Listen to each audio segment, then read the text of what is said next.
Welcome to another deep dive. Today, we're going to be looking into something that you might think is already totally figured out: psychotherapy and counseling in drug abuse treatment.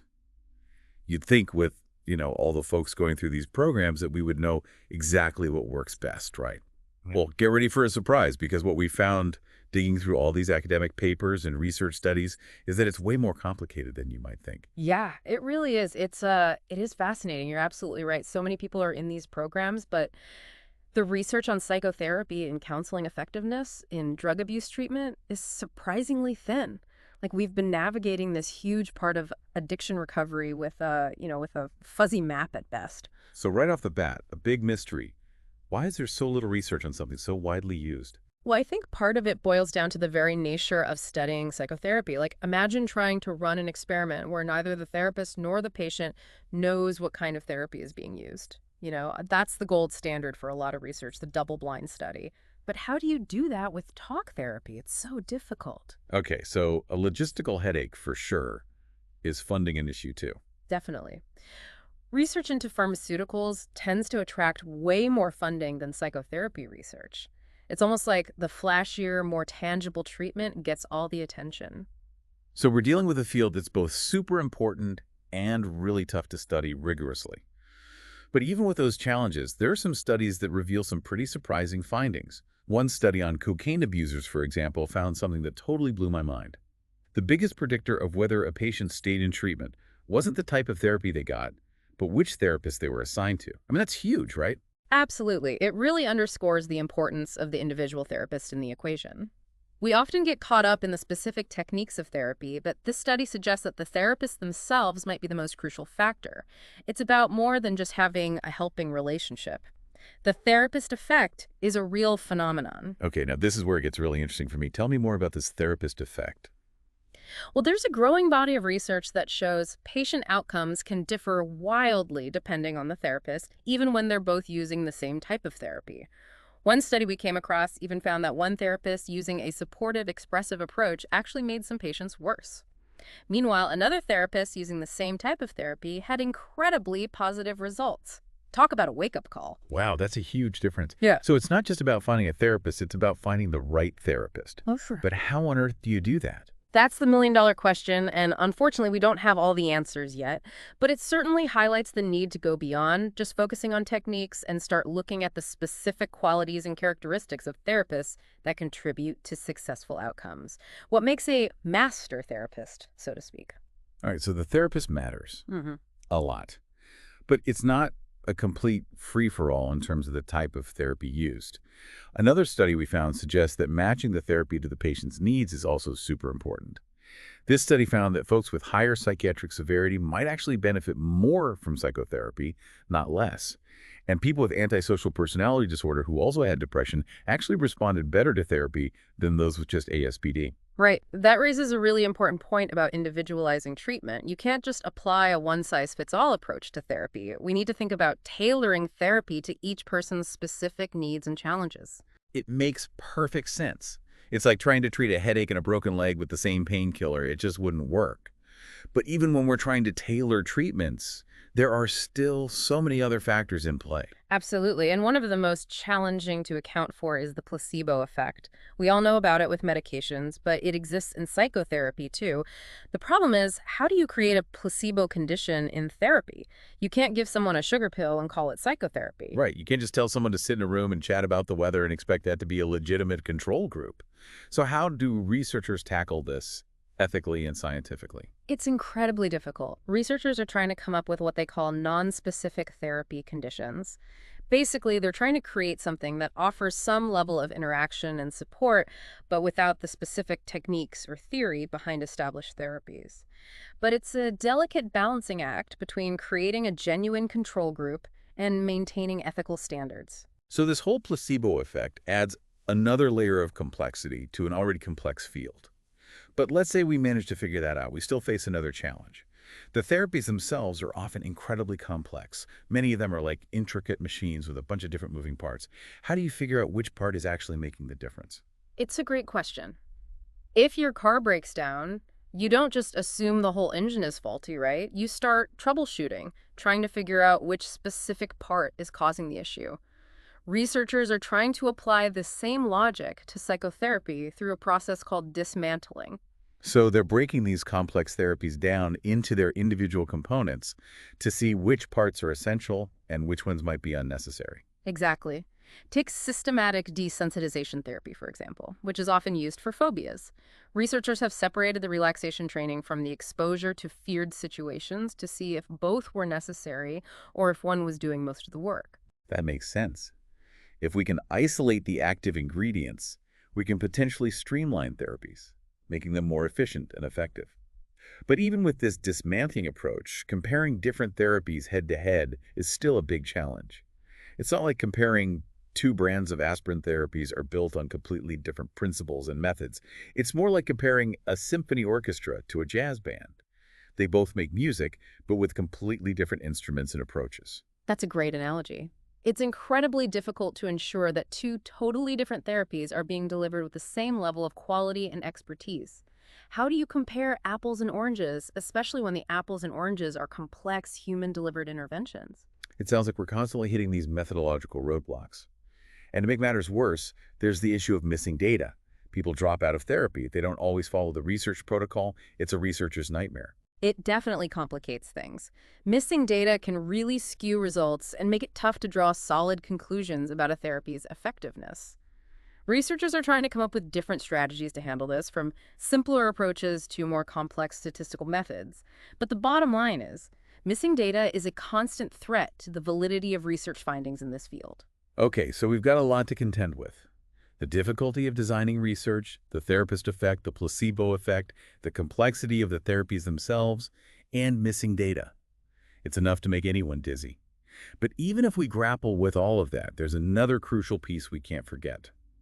The long game. You mean the importance of long-term follow-up? Absolutely. We need to know if the benefits of therapy last over time.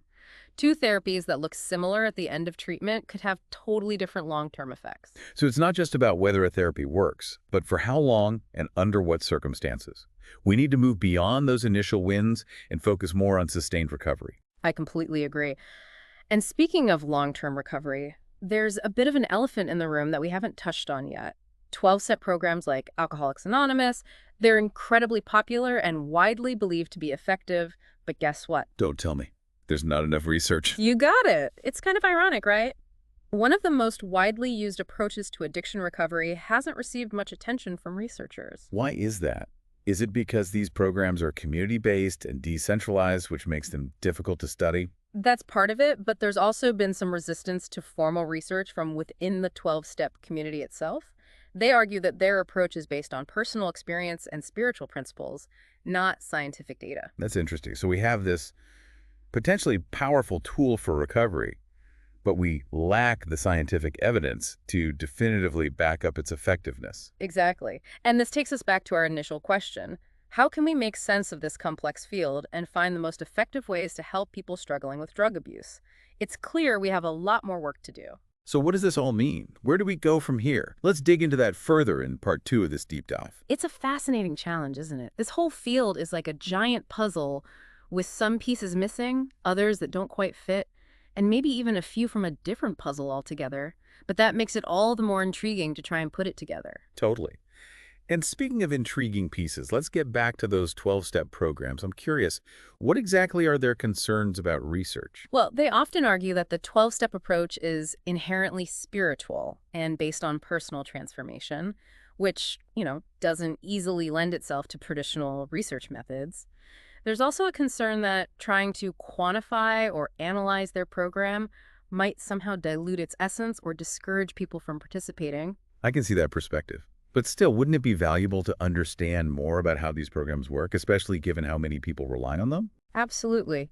It's a tricky situation because we want to respect their autonomy and beliefs, but we also want to learn from their experience and potentially apply those insights to other forms of treatment. It's almost like we need to find a completely new research approach, one that honors the spirit of the 12-step philosophy while still allowing us to gather valuable data. Maybe there's a way to study the core principles of 12-step programs without directly studying the programs themselves. Like, could we look at the role of social support and community involvement in recovery more broadly? There's got to be a way to tease apart those elements and see how they contribute to long-term change. Now you're talking, it's like reverse engineering the recipe. Yeah. If we can figure out what makes these programs tick, we might be able to develop secular treatments that incorporate those same effective elements. It could be a game changer for people who aren't drawn to the spiritual aspects of 12-step programs, but could still benefit from the community and support structure. Okay, that's a really cool idea. So let's zoom out for a second and recap some of the big takeaways from our deep dive so far. We started with this surprising lack of research on psychotherapy for drug abuse treatment.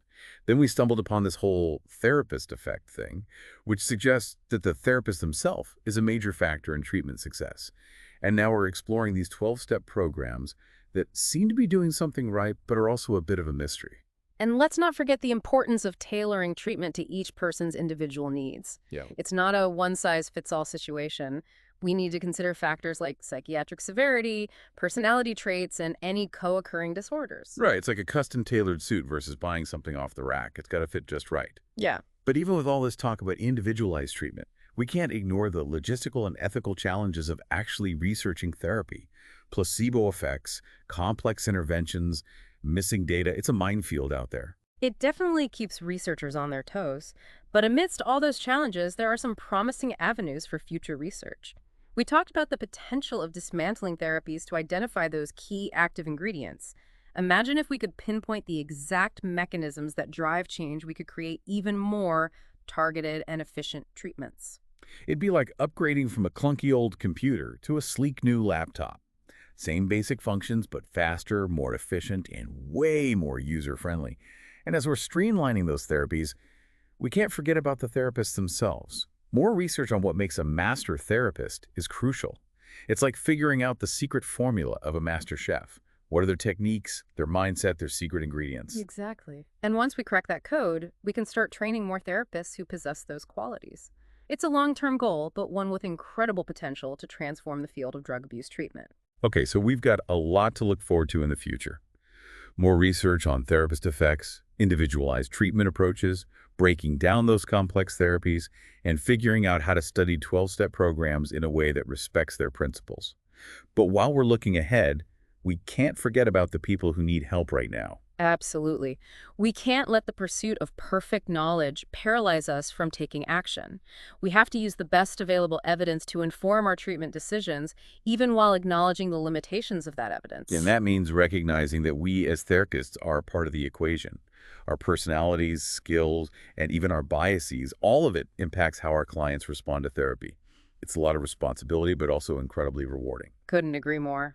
This deep dive has been a whirlwind tour through a complex and fascinating field, but one clear message emerges. We need to stay humble, keep learning, and never stop asking questions. Well said. Now, before we wrap up, there's one more piece of the puzzle I want to examine. We talked about those pesky missing data points earlier. It's like trying to solve a jigsaw puzzle with half the pieces missing. You can still make out the image, but there are gaps. So what can researchers do to fill in those gaps and get a clearer picture? There are some statistical methods they use, like imputation and regression analysis, but even the most sophisticated techniques can't fully make up for missing data. So it's damage control to some extent. Yeah. But are there things we can do on the front end to prevent those missing pieces in the first place? Absolutely. Building strong therapeutic relationships with patients, ensuring they understand the importance of the research, and offering flexible scheduling options can all improve retention rates. It's about creating a welcoming and supportive environment where people feel comfortable sharing their experiences and sticking with the program. And that circles back to that crucial human element we keep coming back to. Exactly. In both therapy and research, the human connection is incredibly powerful. It makes this field incredibly complex, but also deeply meaningful. Well said. Now, before we wrap up part 2, there's one final area I want to explore. It's a bit of a mystery, wrapped in an enigma, shrouded in. Well, you get the idea. You're really going for the dramatic effect. What are you talking about? I'm talking about those enigmatic 12-step programs again. I know we touched on them earlier, but I think it's time for a deeper dive into their world. What do you say? I'm game. What specifically do you want to explore further? Well, for starters, I'm curious about their resistance to formal research.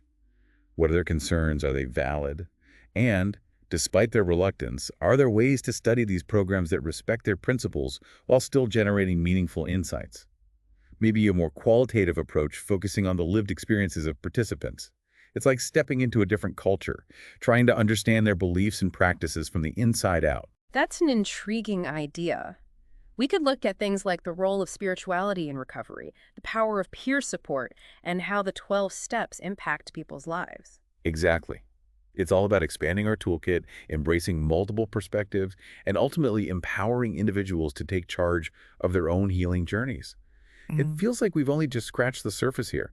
Who knew there was so much to unpack when it comes to something as seemingly straightforward as therapy? I know, right? It's like we pulled on a loose thread and ended up unraveling this whole intricate tapestry of research and philosophy and human experience. And speaking of human experience, I think that's what makes this deep dive so fascinating. Behind all the data points and methodologies and treatment approaches, we're talking about real people's lives. Absolutely. And that's what should drive all our efforts, both in research and in clinical practice. The ultimate goal is to help people find healing, hope, and a path to a more fulfilling life. Well said. And in that spirit of helping people, let's circle back to something we talked about earlier.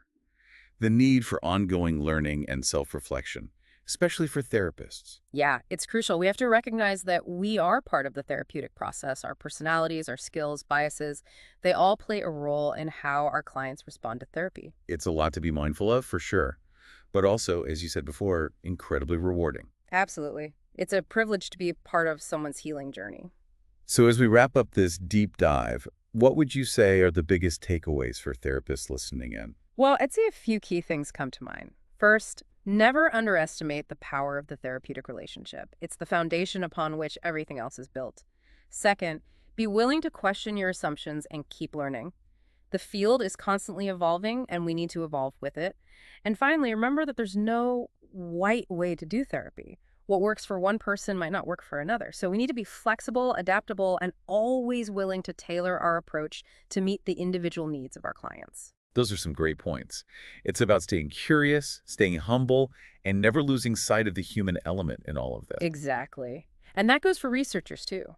We need more rigorous research on what makes therapy effective, but we also need to approach those studies with sensitivity and respect for the complexities of human experience. Well said. It's a tall order, but ultimately it's all about striving to make a positive difference in the world. Couldn't agree more. If our deep dive today inspires even one therapist to be more mindful, one researcher to ask a new question, or one person struggling with addiction to seek help, then I'd say we've accomplished something meaningful. And on that note, I think it's time to bring this episode to a close. It's been a wild ride through the world of psychotherapy and counseling for drug abuse treatment, a world full of challenges, complexities, and most importantly, hope. Thanks for joining us on this deep dive. Till next time, keep exploring, keep learning, keep those conversations going.